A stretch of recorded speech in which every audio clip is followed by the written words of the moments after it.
ও গরু ওগু আমার মনে হলো 75,000 টাকা কিনা বেটা এখন 60,000 এখন দিতাম কিলা বাবাই দেওয়া সম্ভব না আগু 75,000 কিনা 75 পাইলে বেশি লাগে লাভর কাম না বুঝছো নি ওগু হইলো 65,000 টাকার কিনা এখন বেটা নিতে দাম করেন 60-62 কিলা বেচতা সম্ভব না বেচা বুঝছো নি ওই হিসাবে কাস্টমার কম কিন্তু মাল প্রচুর মাল বাজারও সুন্দর সুন্দর আছে জি হয় জি হয় কাস্টমার আসেন দাম কম করে কিন্তু ই তো রয়েছে আবাক্কা দিন এর কারণে মনে হলো দাম একটু কমাইয়া করা জি হয় এগুলা লোয়ার আবো মনে হলো মানুষের জিও না খালি দেখরা গরু আটরা দেখরা বিক্রি হইব ইনশাল্লাহ 2 দিন গেলে অবশ্যই ও তো কারটা গরু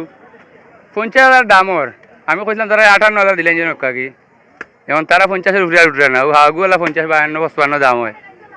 বেচতাম পারি না কিন্তু গরুর দাম তো একটু বেশ আমরা কিনিও আনছি আমরা মনে হলো বেশি জিও করি না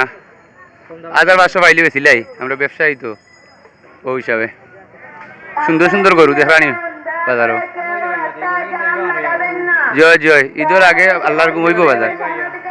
আমার ফুলকাশি বাজার সবসময় পাইবা আমি অনলাইন লিগাল ব্যবসায়ী এখন গরু আজকে কম আনছি বাজার আমরা গরু আরো অনেক আছে গরু আগামীতে মনে হলে কারো বাজারও বেশি তুলমু আর অবশ্যই নইলে আমার পাইবা লাস্ট মাথাত মনে হলে পয়লা বাজারের লাস্ট মাথাত আমার পশ্চিম সাইডে আইলেও পাইবা আর যে সময় মনে হলে আমার নম্বর আছে যোগাযোগ করতে পারবা জি আচ্ছা আমার নম্বর আছে 01725659554 জি